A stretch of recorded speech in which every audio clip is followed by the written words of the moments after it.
Le livre des Juges, chapitre 21. À Mitzpa, les hommes d'Israël avaient juré: aucun de nous ne donnera sa fille pour femme à un Benjaminite. Le peuple vint à Béthel, et il y resta devant Dieu jusqu'au soir. Ils se mirent à pleurer abondamment, et ils dirent: Éternel, Dieu d'Israël, pourquoi cela s'est-il produit en Israël? Pourquoi manque-t-il aujourd'hui une tribu d'Israël? Le lendemain, le peuple se leva de bon matin. Ils construisirent là un autel, et ils offrirent des holocaustes et des sacrifices de communion.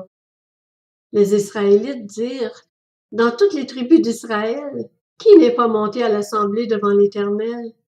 En effet, on avait fait un serment solennel contre tout homme qui ne monterait pas vers l'Éternel à Mitzpa. On avait dit: il sera puni de mort. En outre, les Israélites éprouvaient des regrets en pensant à Benjamin, leur frère, et ils se disaient: aujourd'hui, une tribu a été supprimée d'Israël.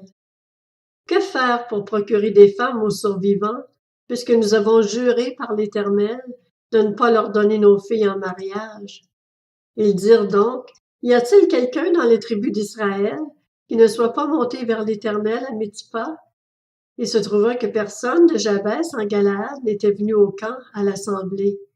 On procéda au dénombrement du peuple, et il n'y avait là aucun des habitants de Jabès en Galaad. Alors l'assemblée envoya 12 000 soldats contre eux, en leur donnant cet ordre: allez frapper du tranchant de l'épée les habitants de Jabès en Galaad, y compris les femmes et les enfants. Voici ce que vous ferez: vous exterminerez tout homme ainsi que toute femme qui a connu le lit d'un homme. Ils trouvèrent parmi les habitants de Jabès en Galaad 400 jeunes filles vierges qui n'avaient pas eu de relation sexuelle avec un homme, et ils les amenèrent dans le camp à Silo qui se trouve dans le pays de Canaan.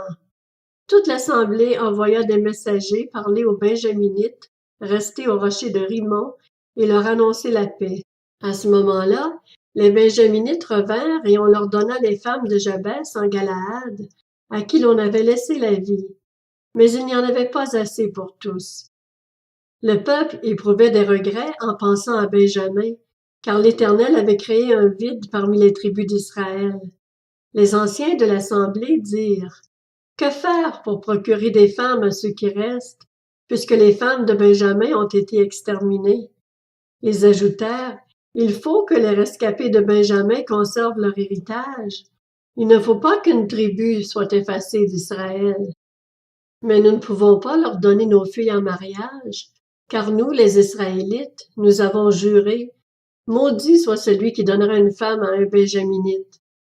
Ils se rappelèrent alors qu'il y avait chaque année une fête de l'Éternel à Silo, qui se trouvait au nord de Béthel, à l'est de la route, qui montait de Béthel à Sichem et au sud de Lebona.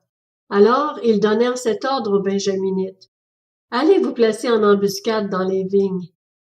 Vous ferez le guet, et lorsque les filles de Silo sortiront pour danser, vous sortirez des vignes, vous enlèverez chacun une des filles de Silo pour faire d'elle votre femme, et vous repartirez dans le pays de Benjamin.